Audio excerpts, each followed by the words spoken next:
किताब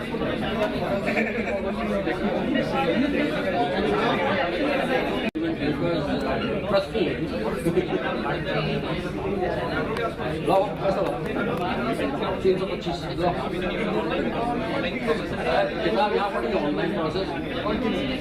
अरे ऑनलाइन खरीदोगे सारा पैसा मिल जाएगा, यहाँ पे खरीदोगे तो कुछ एक और प्रयास हम अपना भी तो देखेंगे ना, एक और प्रयास से आगे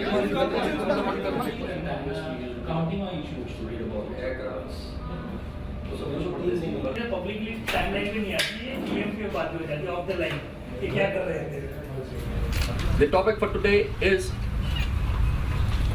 impact of social media on electoral politics. What we people have been driving, the media has suddenly woken up. Hey, we can do something, and we know this will impact so many. So let's get started by introducing ourselves. Starting from here.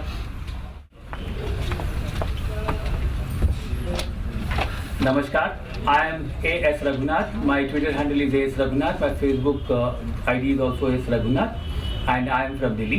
I am working as a media professional. My Twitter handle is Deveshwari, and I am Aisha Agrawala from Delhi.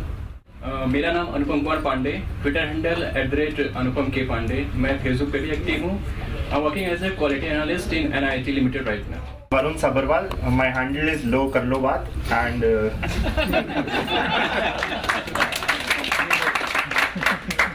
and 100% BJP supporter, and I hope most of us are here, and I'm into real estate in DLF and financial consulting. My name is Agastya Nigam, and that's my Twitter handle as well.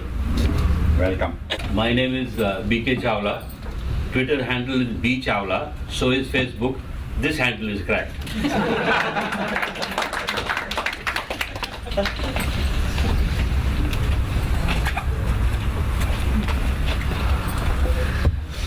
Hi, my name is Manish. On Twitter, I'm available at @Manish Singh M. Same ID holds for Facebook as well. And special thanks to the team for giving me this opportunity to interact with so many intelligent and brilliant folks available on social media platforms. My name is Asif Bhardwaj. My handle is CB1942. I'm from Sonipat, Haryana. Thank you very much. My name is Manveen, and my Twitter handle is Ajiha Official, and I have Facebook page as Ajiha as well as social media. My name is Raji Ranjan, and my Twitter handle is Haraj13. I am working with IBTL as his core member. मेरा नाम अभिनव सारस्वत है और काफ़ी लंबे समय से Facebook पर activate हूँ, लगभग 2009 से। ट्विटर पर लोग मुझे अभिकार्य के नाम से जानते हैं। IT से रिलेटेड काम करता हूँ, अपना व्यवसाय है। मेरा नाम समर्थ सारस्वत है और ट्विटर पर मैं @700 नाम से हूँ और पेशे से मैं पत्रकार हूँ। My name is Abhinav Shankar. My Twitter handle is also Abhinav Shankar1. Personally, I am just an ordinary boy who believes in doing extraordinary. That's all.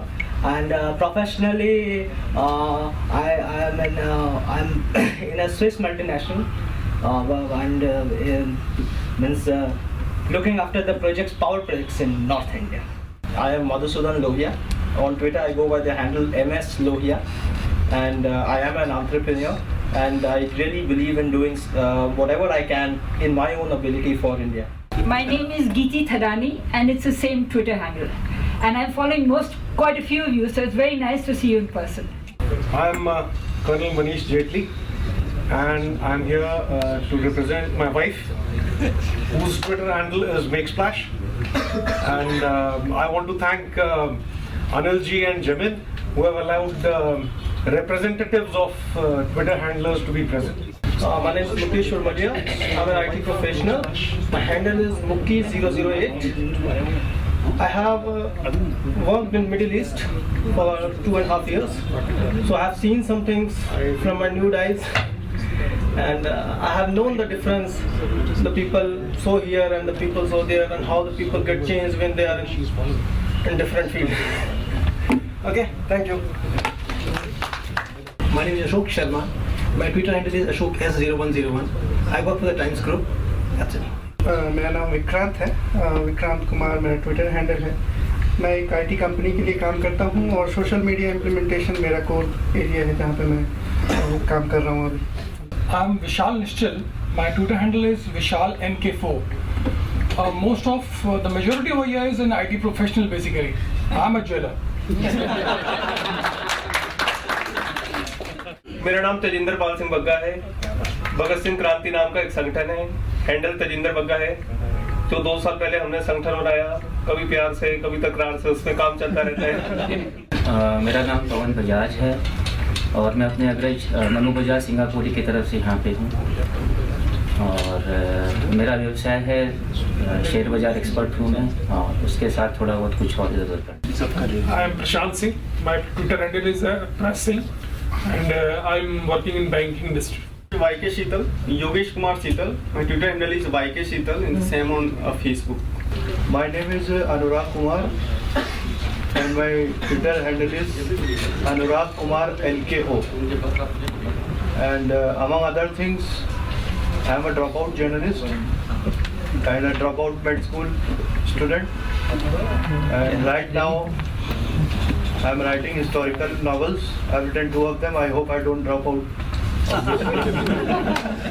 But for a living, I am a small-time exporter. This is Akansha Malhotra and I'm a content writer. I'm a staunch BJP supporter and Narendra Modi follower. मेरा नाम राहुल कौशिक है। मेरा handle @Kaushik Rahul के नाम से है और यहाँ पर काफ़ी लोग से परिचय हमारा पुराना, मधुसूदन, अनिल जी सब लोग बैठे हैं यहाँ पर, हम लोग मिलते रहते हैं दिल्ली में।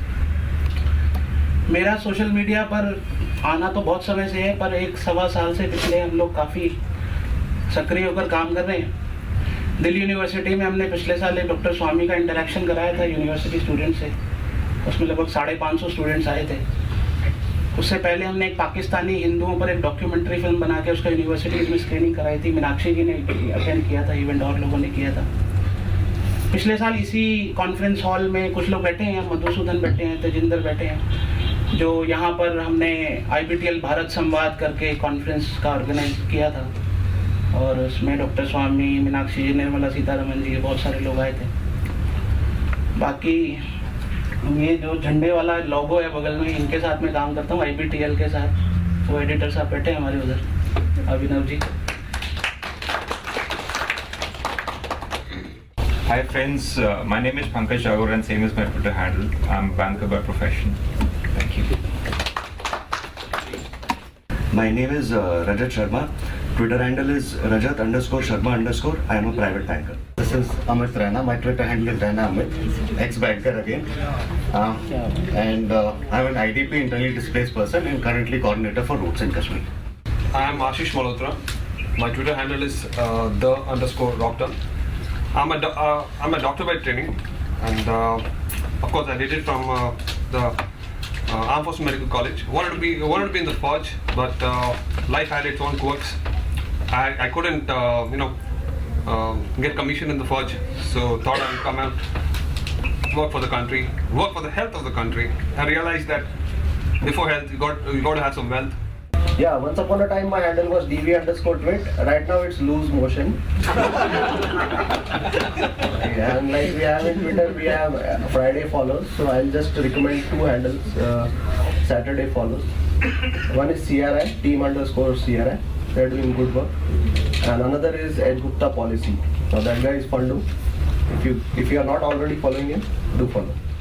मेरा नाम नवरंग है और ये मेरा ओरिजिनल नाम है और ट्विटर पे भी मेरा हैंडल जो है नवरंगी है।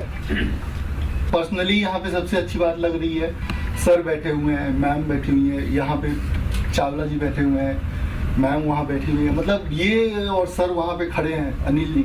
मतलब यंगस्टर के अलावे जो लोग इतने सीनियर होके भी जो अभी जो काम कर रहे हैं, मतलब जो हमें करना चाहिए बेसिकली, मतलब यंगस्टर को करना चाहिए, तो I really salute them for them. Raghunath ji छूट गए थे। आई सिंसियरली थिंक कि मतलब जो हमें करना चाहिए वो अभी कर रहे हैं, तो इट्स वेरी गुड, मतलब इट्स अमेजिंग एक्चुअली। और जेमिन और सुरेश है नहीं, तो they are actually my real life heroes. Tejinder ji बैठे हुए हैं, ये सब लोग जो हैं ये मेरे रियल लाइफ हीरो हैं. So I sincerely wish them all the best and I wish कि one day this is transition beyond Twitter, तो one day we will discover a planet beyond Twitter. मैं एक स्वयंसेवक हूँ, एक आईटी कंपनी में as architect हूँ, और मैं ट्विटर पे कुछ हैंडल्स में हूँ जैसे संघ परिवार ORG, आई सपोर्ट नमो, युग पुरुष मोदी, बीजेपी कर्नाटका ऑफिशियल, और Facebook in case you guys are on Facebook you would have seen RSS page, और आई सपोर्ट नमो का एक पेज है, और यूट्यूब में मोदी जी का ऑफिशियल जो है, और मैं उनके साथ में काम करता हूँ. Name is Ajay Singh, Twitter handle is APS Ajay Pratap Singh 4466. Incidentally, 4466 is my first scooter's number.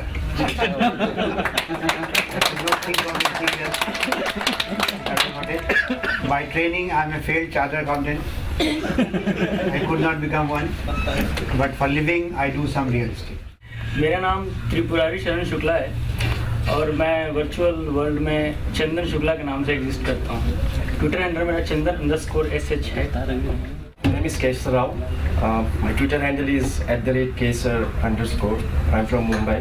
I'm a digital media consultant in Bombay, Delhi, Bangalore. So I travel a lot. मेरा नाम आलोक भट्ट है. मेरा ट्विटर हैंडल आलोक_भट्ट है और मैं chartered accountant हूँ.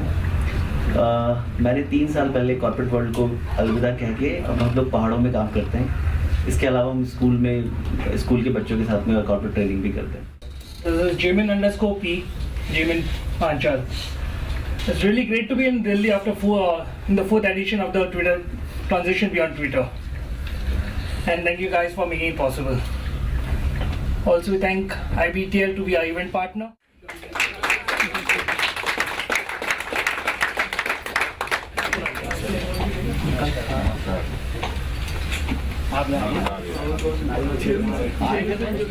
Gentlemen and very few ladies. मैंने इनसे कहा कि देखिए मैं आते ही हिमाकत करने वाली हूँ. आपने कहा 2 शब्द कहूँ तो मैं 2 से ज़्यादा कहूँगी. फिर एक महाशय ने कहा कि शुक्र मनाइए, he hasn't said 140 characters.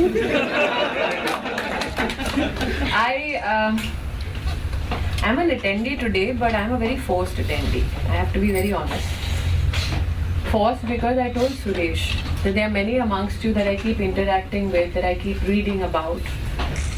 Many amongst you who enlighten me on various issues. And I wanted to see all of you in person for 2 reasons. One is to thank you for becoming the alternative. There was a time in our democracy where journalists, newspapers and then news channels became the holy cow in Indian politics. Whatever they said, whatever they did, whatever they projected became patthar ki lakeer. Then came a time where citizens at large started questioning the agenda behind the stories. And then citizens got a platform where they could discuss, articulate, debate on what the real agenda is. There was a time when citizens used to articulate, debate, that there were many in the Indian polity and many journalists as well who wrote off the social media. I think because somewhere deep inside they felt a sense of threat. Threat because here was an opportunity where a simple average Indian who had absolutely no agenda suddenly found a voice that could even challenge the establishment. I wanted to thank you today for becoming the alternative, not only in terms of looking at the agenda behind this movie, but also at times pushing a story that needs to be told. You are doing this prayas in Delhi. There is one request I have. I have travelled extensively in the northeast as well. Many a times the voices we hear are very North Indian centric, Mumbai centric, Gujarat centric, Madhya Pradesh centric. There are many voices from down south who are not here today. Through you, I want to even thank those voices who are not available today to interact with. But I would actually beseech you to even reach out to those youngsters, to those voices who are in the Northeast, who want attention towards issues in the Northeast. Because many a times when I travel to the Northeast, I'm told कि हमारी कहानियाँ हमारे border और हमारे state तक ही सीमित रह जाती है. Nobody seems to be interested in what we are doing or what we are going through. That is one request. आज यहाँ पर कई स्टार पैनलिस्ट आएंगे मैंने सुना है, तो आई एम श्योर कि आपको जो भी इंटरेक्शन करना है, आपके जितने भी प्रश्न हैं उनका उत्तर आपको मिलेगा. मेरे बारे में अब मैं अपने ही नाम से ट्वीट करती हूँ. मेरे बारे में जानकारी कई बार संकुचित होती है. I am not one of those politicians और one of those public figures who goes and writes her own page on Wikipedia, and that's why there are many conflicting backgrounds about me. I have seen many of you valiantly defend my acting past, and I have seen many of you be at the receiving end for defending people like me. As a woman activist, let me say that there is an increasing abusive environment for women on Twitter. It does not matter, and I'm saying this as a woman today, I'm saying it as a citizen today. For me, it does not matter which ideology that lady belongs to. For me, what matters is when I get into the discussion, मैं क्या संस्कार लेकर आती हूँ. कई बार बड़ा मुश्किल होता है to fight fairly. कई बार बड़ा मुश्किल होता है when one hand is tied behind your back and others who are fighting you have not only the 100 crore resource behind them, but also they have absolutely no holds bar when it comes to attacking you, when it comes to attacking your way of life, when it comes to attacking your belief system. As a woman, I feel that there is a necessity today to put forth what our ideology, what our thought process, what our way of life has been with regards to women, not only in the modern context of India. जिन लोगों के पास मेरे बारे में थोड़ी बहुत कम जानकारी है, मैं आज का ये मौका उठा रही हूँ जानबूझकर, ताकि मैं अपना थोड़ा इतिहास आपके समक्ष रख सकूँ. My first responsibility in the BJP came in the year 2003. I have been born into a family of Swayam Sevaks. My grandfather, maternal grandfather, contributed to the Vanvasi Kalyan Ashram movement. My mother was a Jansanghi, but I'm the first ever politician in the family, which actually is not a good credential to have. I received the opportunity to serve the party as the Vice President of Youth Wing in Maharashtra in 2003. I fought the election in Chandni Chowk, which everybody knows, and I'm sure the Congress doesn't miss an opportunity to remind you, in 2004. In 2005, I became the Secretary in Maharashtra State. Recently, I was given the opportunity to serve as the Vice President of the BJP. Another aspect of my journey has been that I was deputed as the WHO Ambassador to India, and I've served as a WHO Ambassador to India for 3 years for the ORS program. In the Inter-Parliamentary Union, I was unanimously elected on behalf of the entire Asia-Pacific region as a rapporteur for the Syrian conflict. Now, when you look at the Tulsi image and then you try to look at the Syrian conflict, it is a conflict unto itself. But yes, I will never deny that in Indian television also I had an opportunity to make a contribution. And why I never shy away from owning up that journey as well is that within the context of entertainment, there was a certain part of my belief system that I could project to the people of India. Through my efforts or my acting for whatever the backlash that Saas Bahu soaps get, at least we could send the message that it's okay to get up in the morning, start your day with prayer, touch the feet of your elders, receive that Ashirvad and then continue with their journey in life. I am not ashamed of it. In fact, I am extremely proud of it. It is very rare that hatred towards me was developed only when I stepped into a BJP office. As long as I was just an actor doing Saas Bahu, I was lovable. But the minute it was discovered that I was a Swayam Sevak's daughter, that is when all hell broke loose. But let me say this once again, I'm extremely proud of my heritage, I'm extremely proud of my ideological background, and I'm extremely proud that I had an opportunity today to discuss, to meet all of you, who I'm extremely grateful for. Because people like me end up becoming vice presidents, MPs, there are many amongst us who become MLAs, but people like you, आपके पास कोई प्रलोभन नहीं है. What drives you? We don't need that. What drives you is possibly a desire to see that justice is done, and that drive is a very noble cause to have.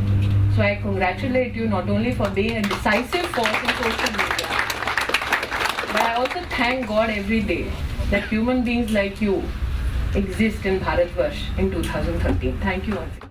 मेरा एक प्रश्न नहीं है, it's just a little bit of observation. Of late, there is a subdued aggression on the part of the BJP's spokespersons, which is very good, which we saw, which we talked about. And people like Meenakshi ji and you especially, they have been a little aggressive in the media. Unfortunately, ma'am, this has happened very lately. पहले, जैसे for example, Rahul Gandhi could get away with making statements like कि इन्होंने कांदाहार में उनको छोड़ दिया. And I was really surprised not to have seen a very violent reaction from the BJP. Unfortunately, it didn't happen. I was expecting it. So I want to commend that the aggression, which is now slowly building up, has to be continued, and it has to be taken to a crescendo before the elections happen, 2014 or before that. So this is just a small little observation that the spokespersons have to ram it in whoever it is. I normally don't defy an army man, but there are 2-3 requests that I would like to highlight here. One, I think it's better late than never, but I'm also of the opinion that every format of conversation or interaction need not be aggressive.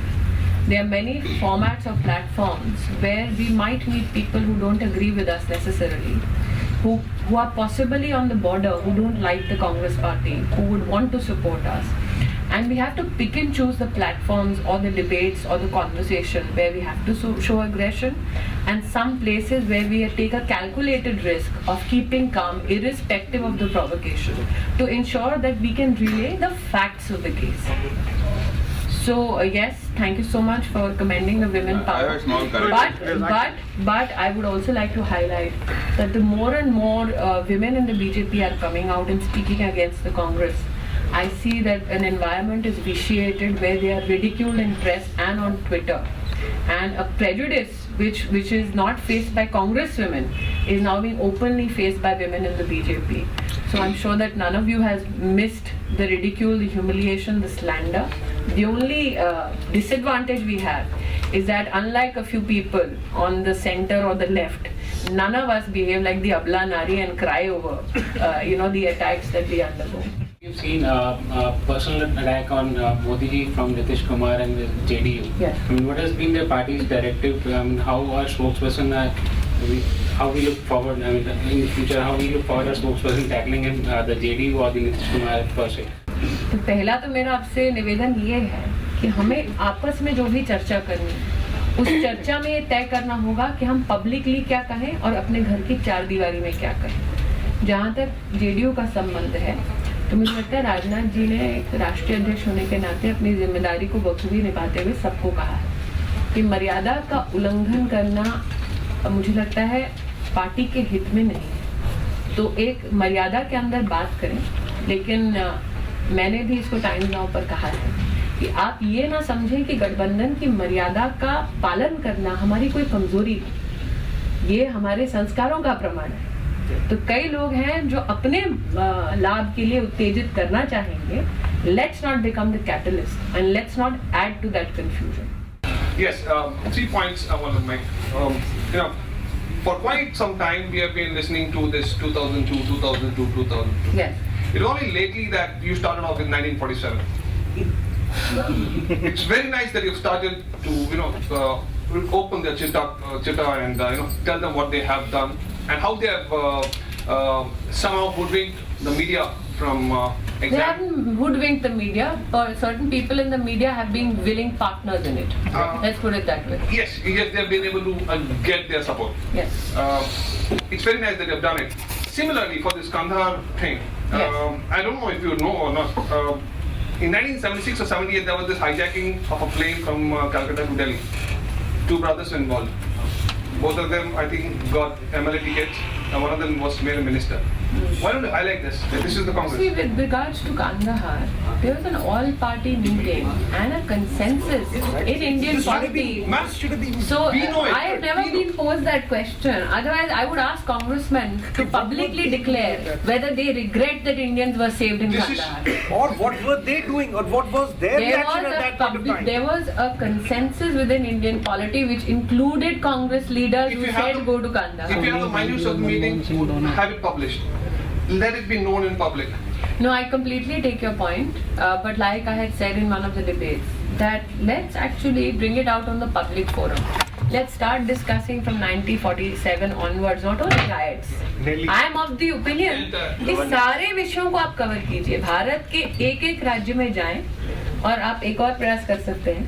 Bharat के एक-एक राज्य में जाएं और आम जनता के बीच में मुझ जैसा कार्यकर्ता भी खड़े होकर एक-एक बिंदु पर डिबेट करने के लिए तैयार है. कांग्रेस से हमें कोई मिलेगा, किसी और पार्टी से हमें कोई मिलेगा. हम लोग न सिर्फ राइट्स को डिस्कस करें, उसको संकुचित ना करें, उसको बढ़ाएं. हर राज्य में गवर्नेंस के इशू को डिस्कस कीजिए, हर राज्य में डेवलपमेंट के इशू को डिस्कस कीजिए. मुस्लिम समुदाय के बीच में भी जाकर पूछिए कि कांग्रेस ने 6.5 दशक बाद वोट बैंक बनाकर उनका इस्तेमाल तो किया, लेकिन क्या उनके बच्चों को नौकरी दी, क्या उनके बच्चों को सुरक्षा दी, क्या उनके बच्चों को आपने एजुकेशन दी? ये प्रश्न, जैसे कि मैंने सीधी बात में कहा, महंगाई जब देश में बढ़ती है तो सिर्फ हिंदू के लिए नहीं बढ़ती है. And I think these discussions and these topics need to come out in the public forum, not only through political parties, but also people like you. Average Indians should go out and initiate these kind of discussions. You are, you are meeting as people here, but people can meet people and possibly have engaged them in this dialogue. And now is the time, because 2014 ज़्यादा दूर नहीं है. Firstly, I'd like to say that when I see, women politicians from BJP taking on the media, who basically don't allow you to speak. Yeah. And of course, whenever a congressperson comes, onto the mic, they don't stop. They know that congressmen have nothing of substance. They're nothing of substance. Better than men or the women. So they rather listen to rubbish than to content. Exactly. Now, I've been finding since the 2 years I've been on Twitter is that there is a consciousness rising. I've seen it's affected myself as well. Yes. Because I felt very isolated and I have a past coming from the feminist movement, and I've actually been seeing that Congress is completely done everything against women. I mean, if the BJP is asking for, say, discussion in the Lok Sabha, the Congress is vetoing it.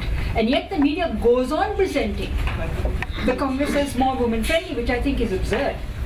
I think that the only way that we can utilize the power of Twitter in democracy, you see, of late people, it's ironical that there are ministers in the cabinet who have joined Twitter, but at the same time they say Twitter doesn't matter. I'm like, if it doesn't matter, why do you waste your time joining it?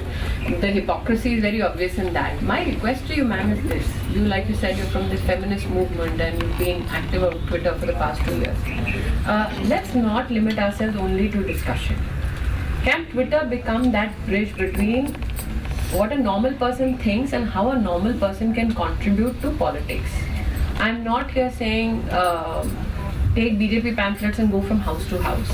Can we take up an initiative where, which I discussed earlier with one or two people, that आपकी गली में, आपकी constituency में क्या विषय मायने रखते हैं? आपकी कॉन्स्टिट्यूएंसी में वो क्या विषय हैं जो आज तक किसी ने उसके ऊपर ध्यान नहीं दिया? आपकी कॉन्स्टिट्यूएंसी में, और ये आप पर्सनली हमको इन्फॉर्मेशन दे सकते हैं, बीजेपी की स्ट्रेंथ कैसे बढ़ सकती है? आपकी कॉन्स्टिट्यूएंसी में कितने लोग ऐसे हैं जो जानते हैं कि भाई पोलिंग बूथ पर जाना है, वोट करना है? कितने लोगों की एक्चुअली इंटरेस्ट है? अगर हम ये सारी बातों पर भी थोड़ा, I mean, it's a very exhaustive kind of an effort, but if some of us can actually get into it, then Twitter can become not only a platform for discussion but also a bridge do you, actually put the effort in to ensure more and more people come out to vote? There is a feeling that everybody is anti-establishment, anti-Congress, pro-BJP. But when it comes to elections, your point only, when it comes to elections, is our BJP's poll management weak or what? That they don't convert into seats and we don't win. Like Congress still getting 40 to 50% votes. Whereas you go to any person, you go to a vegetable seller or a barber, he will say, Congress ko to nahi jeetna. Still, somewhere we lack that, it is not converted into seats and we don't win. See, I completely agree with you. A challenge where we have that. We've had that process, we've seen that challenge up close in a state like Goa, where in the recent election, there were many congressmen who were spending money like water.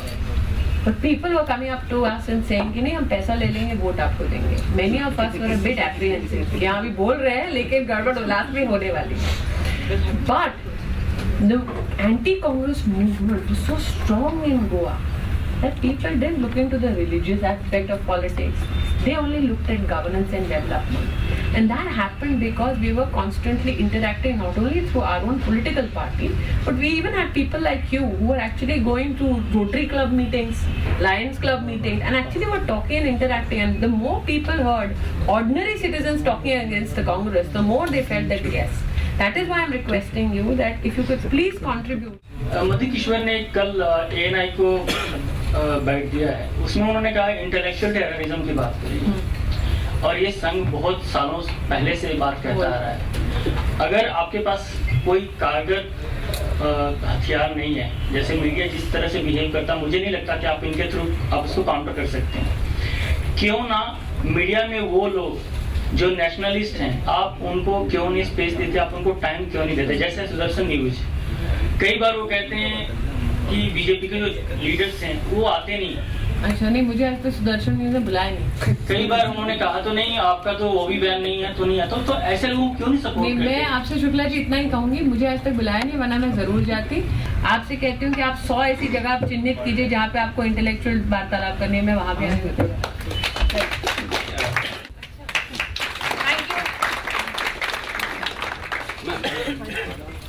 A small gift. Please tell media crooks I will desperately lot of suggestions, lot of ideas, Suresh, I've given too much homework to एक और प्रयास कर लेंगे, don't worry. We are very strong team. No, definitely. You can take my details from him and SMS me if I don't. Thank you.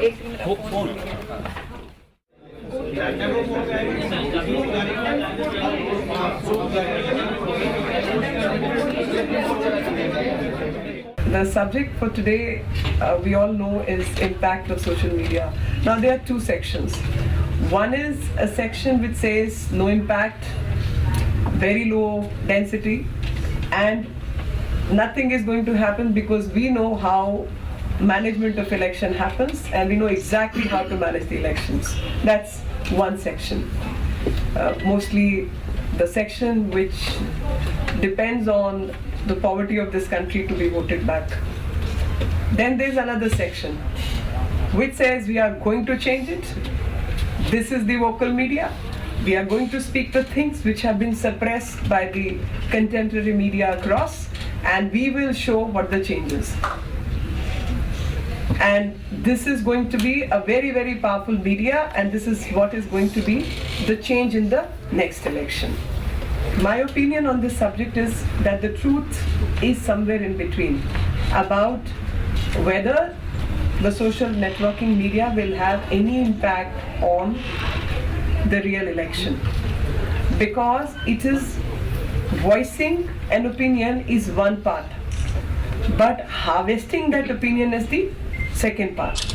You've built an atmosphere, you discuss certain subjects, you force the contemporary media to discuss what you want them to discuss, because normally this is the Twitterity or whatever we can say, are the people who are vocal, who are speaking, who are discussing subjects. So the contemporary media also is forced to pick up those subjects and is discussing those subjects. Certain information, because the information is traveling at a very, very fast pace, you really can't suppress anything about anyone. And under those circumstances, the media becomes really important. So this is a tool. We try to use this particular opportunity and make an impact and make a dent. But probably that dent by itself was not enough to build on the momentum. Because, okay, one television, 9 to 10, 2 sentences, 5 sentences you've spoken, some people have picked and some people have not really picked it. But if you put it on Twitter, if you put it on Facebook, it goes not only into circulation, but people go back and refer to it repeatedly. And they start searching for truth, that what really happened, or what really is the number, what really is the background, who are the people, whether they are actually NGO workers, or they are paid employees, or they are the beneficiaries in some format or the other. It helps them to have a system of open wounds than to have them sealed for good. When you talk about scams, you know how figures are fussed and maneuvered and manipulated, how certain reports are kept under the desk and never brought out. And then I'll discuss one report which was called, way back in 70s, there was a report called Shah Commission report, which was a report which came against the emergency rule, where people were forcibly sterilized, homes were burnt, removed, people were forcibly removed, and people who were opposing all this, I mean, people like you and me, or people who were maybe more committed to the cause of nation, who had seen the freedom struggle, were the ones who were fighting against this, because they said this is not what we fought for, this is not why we went to jails, this is not the system we asked for, and we have as much right over this nation as a particular family, or maybe more, because this is not the system we worked for. Now these are the people who are opposing it, and they are forcibly pushed into the jail. And there was a movement around that, and people were out on the streets. Now imagine if a thing like that happens today, what will be the impact? The impact will be wild. I mean, though even that time the impact was wild, but reports were taken away, burnt, removed. 4 reports, originals were left, people like a judge who had it, prosecution who had it, another lawyer who had it, and one more person. Just one in the parliament. Just four reports were kept. Rest, every report was seized and burnt and removed from the record. Can that happen today? Answer is no, it cannot. You can't do it. There is no system which will allow you to do it. There may be newspapers which may be under direct control, but there will be some newspapers which are not. There may be some officers which are blind, there may be some who are not blind. There may be some who are willing to suppress the fact, there will definitely be some who will be very vocal about it. And best of all, we have networking media. Anybody can just scan the copy, put it on the net, and it's there for good.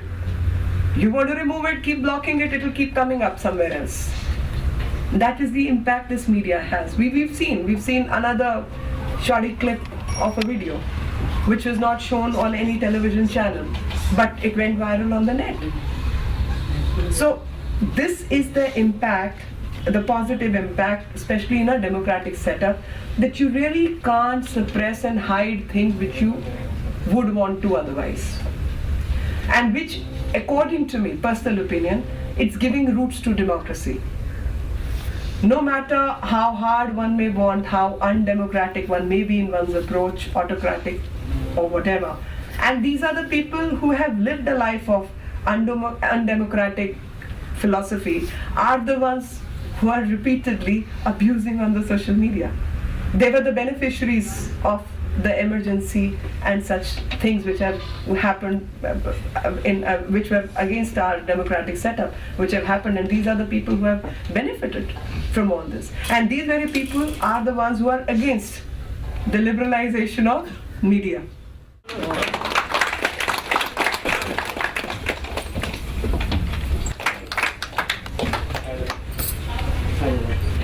He is one of those journalists who does not exercise his lung power, yet speaks the loudest.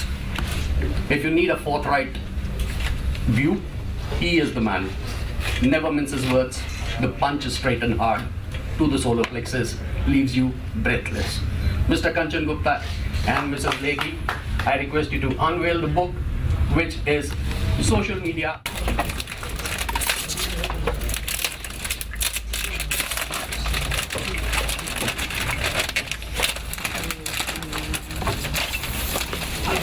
He wants to sell more of them. He does not want anybody to copy this before buying it.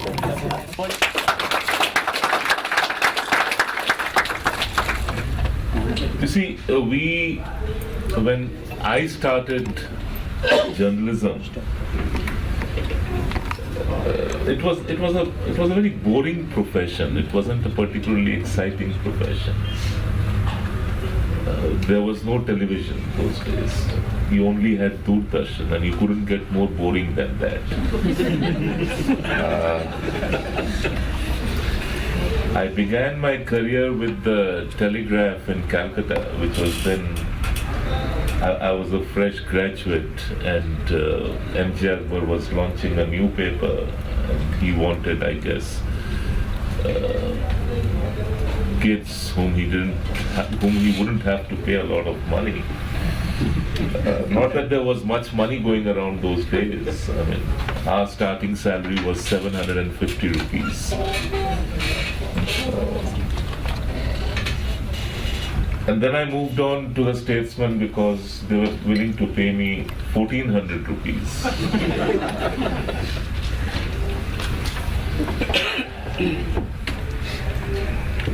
My big break was in Delhi when Vinod Mehta launched The Pioneer from Delhi, and I had met him a few times in various circumstances. The first time I met him, he was wearing a pair of green trousers.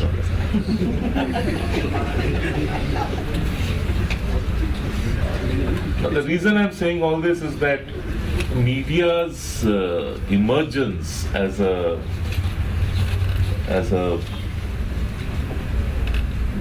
powerful voice, and I use the word powerful over here within quotes,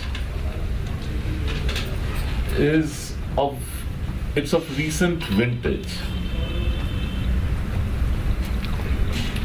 And if we are looking for linkages as to why that has happened, I would say it's because literacy has spread. More people are literate today. Information is more readily accessible. And whether we like it or not, opinion in our country is largely shaped by the urban elite. And the urban elite is very easily persuaded. It's the most selfish I, me and myself class of people that you can come across. They cannot think beyond themselves. They cannot look beyond themselves. And they connect very easily with what we know as mainstream media today, MSM. They like to identify themselves with that kind of a worldview because they think that's fashionable. Now, I'll tell you why it's important to contest the communal secular debate, and why it is important to take a stand on it.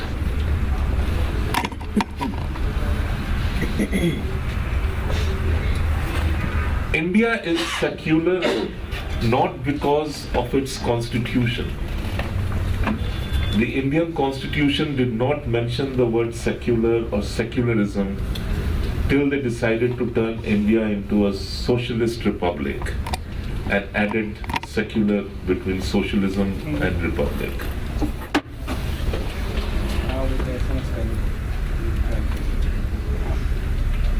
We never had, if you go back to ancient history of India, we never had a system where the state was dominated by religion, or we never had a religion that was dominated by a church. So we never needed to separate state and church. Europe needed to do that. Church was the state. So Reformation required a separation of the temporal and the spiritual. We didn't need it. I'm not a monarchist, but what was our system? We had a king, and the king had his ministers, and one of the ministers happened to be the Raj Purohit, advisor.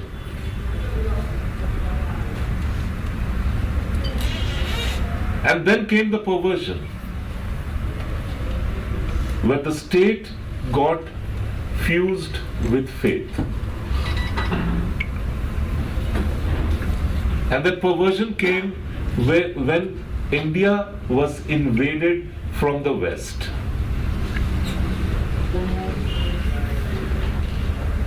I'm not saying that it was a perversion because we had a system in place which was perverted. And then came the British, and they needed to separate the state and religion all over again.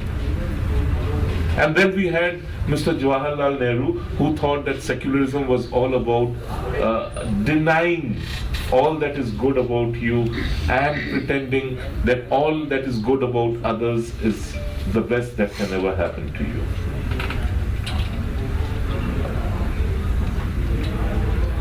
Between then and now, we have reached a position where secularism has come to mean denial. It means living in denial. It means disowning that which is true.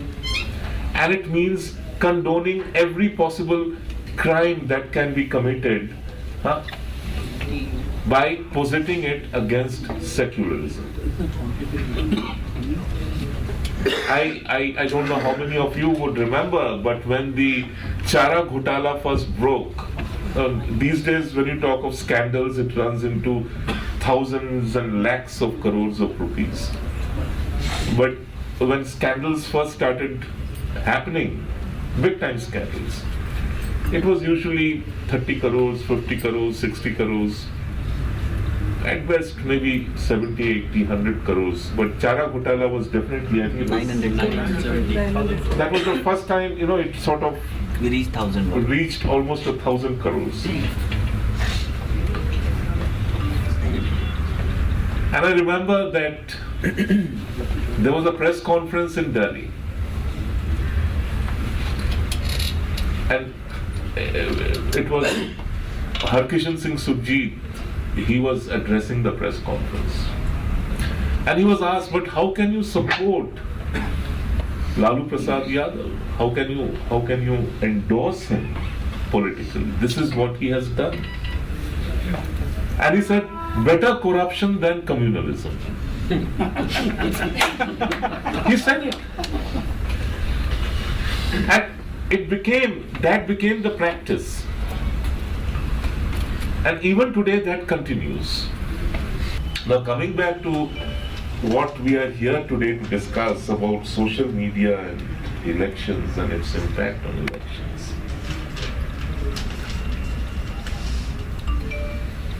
I don't think social media has evolved sufficiently in our country to have a direct impact on elections, at least not in the near future. In terms of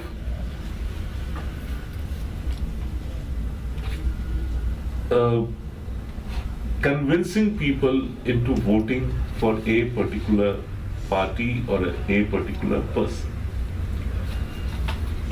You still need to go a long way. Your internet penetration has to be much deeper. You have to have a larger mass of people on social media, and of that larger mass of people on social media, you need people who are looking at social media in a more serious manner, not just as a time pass thing. So Facebook must evolve beyond posting photographs of your binge drinking or your partying or your last girlfriend. But at the same time, we have definitely reached a critical mass when we can begin to shape opinion. And that is important. You see, elections mean people coming out to vote. And often we think that when people are voting, they are ideologically driven to vote for a particular party or for a particular candidate. That is not quite the case. Ideology drives only a minority. Others are driven by considerations that have nothing to do with ideology. Some people vote for a party or on a particular symbol because they believe that this is going to give them good governance. Some people do it because of considerations other than good governance. It could be caste, community, kin, anything. And then there are the fence sitters. This expression has been floating around on Twitter for the past week. Fence sitter. Now, a fence sitter is not necessarily a deplorable person. I mean, most of us are really fence sitters. Most of our voters really are fence sitters. They are not committed that come what may, never mind, even if I lose, even if this party loses, I shall go out and vote for that party. No. Most of us are fence sitters. We sway with the wind. And we sit on the fence till it is very clear in which direction the wind is blowing. And that is where social media and your participation in social media can be effective. You preaching to the converted is the easiest thing that can be done. I can stand at the pulpit and I can preach to 100 people over here. I know it's not difficult to connect. We think alike. But the difficult thing is to go out and preach to the unconverted and to get them to think along with you. And that is how you can have accretion of support. And that is how you can increase your support base. And this is something which anybody can do, not only party A or party B, but anybody who is interested in accretion of support should be following this. Let me tell you that we are heading for some pretty tough times. Tough times in terms of social upheavals, tough times in terms of economic upheavals, and tough times in terms of keeping this country together. Too many parts of the country are straining at the leash, and genuinely straining. We only look at Kashmir, we think of Kashmir when we think of separatism. It's unfair. Too many parts of our society are straining at the leash.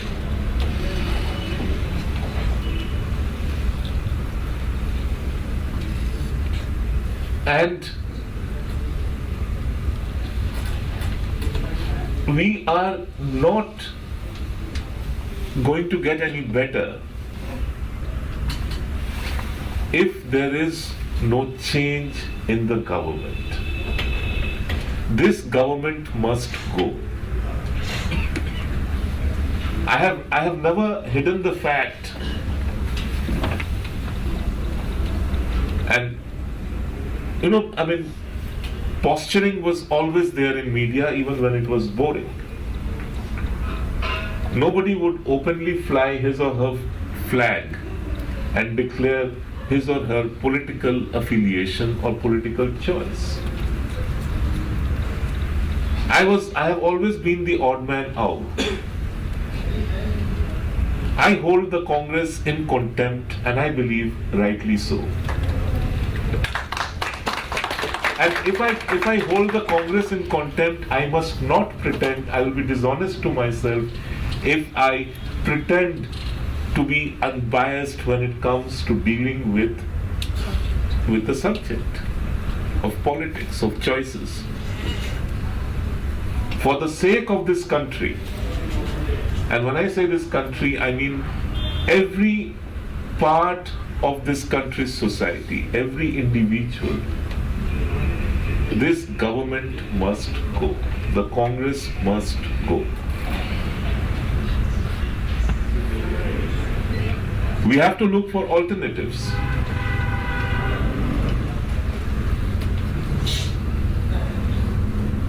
And when we look for alternatives, we have to be very careful as to what is the choice we are exercising. We have been trapped in this bogus debate about ideological paths to follow as a nation for 65 years now. We must jump that. And we must now start talking governance. We must now start talking delivery. We must now start talking where do we go from here as a nation, and being mindful of our national interest.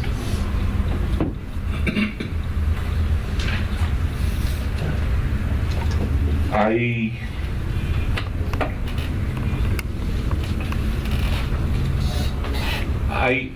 somehow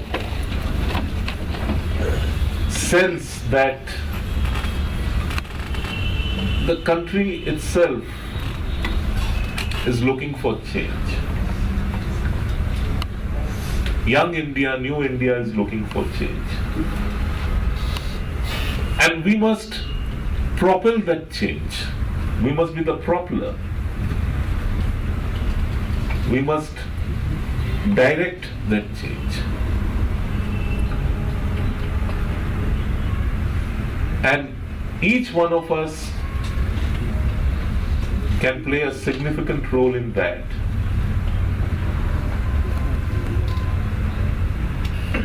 If we put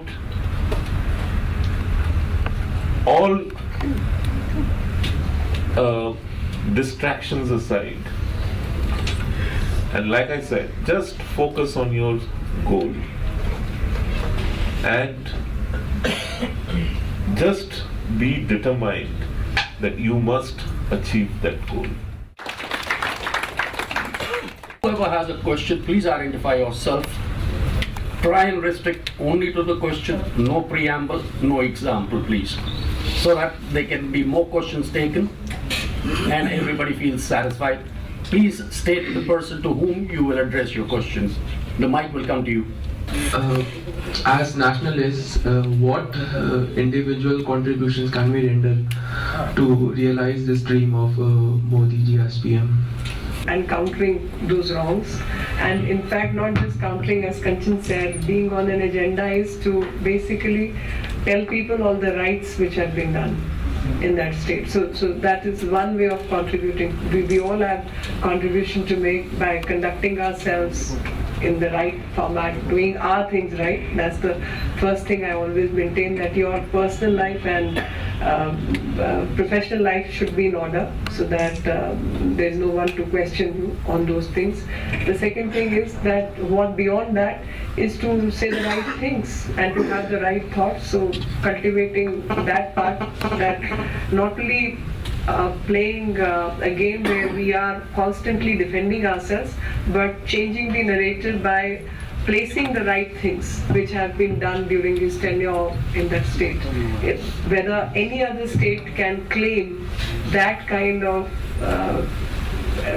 development during that much of time. So that's changing the narrative. That in 10 years you keep saying, Gujarat, say for example, people say was always a rich state, right? Now if it was a rich state and nothing has been done, then why was female literacy so low, which is today about 78%?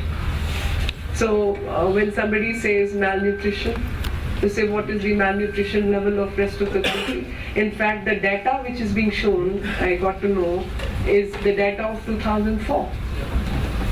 So changing the narrative, it's going to the roots and saying, flashing these papers in their face, say this is the correct picture. So what you're talking is absolutely incorrect.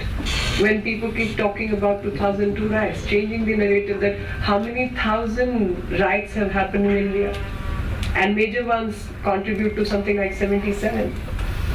And whenever, say, they name a particular community as if it saying that that community was massacred. The answer is 34% Hindus also died in a state which has just about 9.2% of the Muslim population. Changing the paradigm and forcing people to think. I'm not saying killing anybody is right. Law and order should be so perfect that there should be no right. And that is what has happened post 2002. That is the narrative. And what has happened in Assam last year? What has happened in Andhra Pradesh last year? What has happened in Rajasthan last year? How many riots? How many people? Who died? Who killed? So getting that information out in the public, and especially when you see what is happening is that they are trying to create a sense of insecurity amongst the minorities. That's how I read it. Because they think that 5 to 10% of this particular, or say 18% of the population is going to be the determinant factor. Now 18%, I can give it in writing that it's not a monolithic block that it is going to vote en masse, number one. Number two, it's not as if people from minority community are not thinking people. I think they are wise people. And it's like challenging somebody's wisdom. So you have to propagate that, it's like challenging your wisdom. Have you forgotten what happened in Meerut? Who was the chief minister at that time? What happened in Hashimpura? Whose government was it? What happened in Muradabad on Eid Day 1980? Who was the PM and who was the CM? So it's setting the narrative right, because creating this rift between communities is on purpose to create vote banks. So we have to try and block that particular happening. My question is to Kanchan Dada. As you told that there is a left liberal narrative, and we usually respond to that narrative. In social media, how we can create a alternative narrative? Rightist point of view or point of view of public, how can we crowdsource that narrative to take in a right direction instead of reacting to the left narrative? You have to, what sets you apart from the others. We are all intelligent enough to know what is the right thing to say, the right thing to do in a given situation. Like, for instance, this whole thing about the Boston bombing. It's very interesting. I have often wondered, and this question comes up, that why us?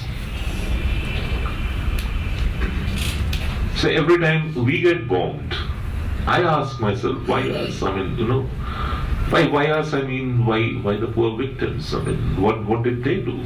And how does killing them help your cause? You kill a woman, a child, a man,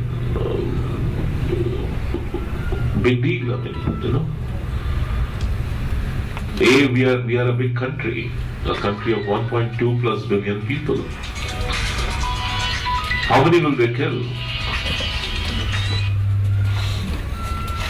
But that apart, you know, this question, why us, when it is asked, you could try pointing out why you. Like there's this great tearjerker happening in America right now, why us? It's very bad, it shouldn't have happened, it shouldn't, and I wouldn't wish a terrorist strike on any country, on any people.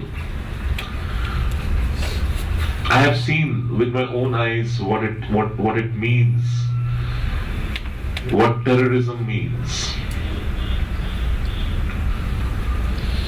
I was all of, I think, 26 years old when I saw this horrific scene of people traveling in a bus in Haryana, it was traveling from Punjab to Haryana, and they had been dragged out and shot. I have seen Maoist terror. It's terrifying. I have seen the very sight of somebody who, you know, if you meet somebody who has survived a terrorist attack and you know what kind of crime it is. So I wouldn't wish it on anybody. But when America asks, why us? You want to know why, what should be your response, and that becomes the alternative narrative. Here is a country which still continues to deny the epicenter of terrorism in this world lies in Pakistan. Here is a country that still continues to arm the jihadi factory of Pakistan, which is its army. Here is a country which still continues to sup with the Taliban in Afghanistan. And that country asks, why us? You know, each one of us should read this story called, or you can watch it, I think, you know, some version of it would be available on YouTube. Frankenstein's monster. So Frankenstein creates this monster, and then the monster turns on Frankenstein. And it ends, the story ends with the monster and its creator killing each other. And that is your narrative. That stop creating monsters. The other side's narrative will be, oh, they were smart kids, they were pretty kids, they had girlfriends, and they had ice cream in this parlor, and they would hang out over this place. You know, just ignore it. Don't tread that path. If you are talking about the economy, just talk about the hard realities of the economy. That is your narrative. You don't have to be an economist to do that. Don't get distracted by, oh, the world is sinking, that's why we are also sinking. Oh, because the diamond market is down, that's why we are down. No, I mean, we'll leave that to Indian Twitter. I mean, you know,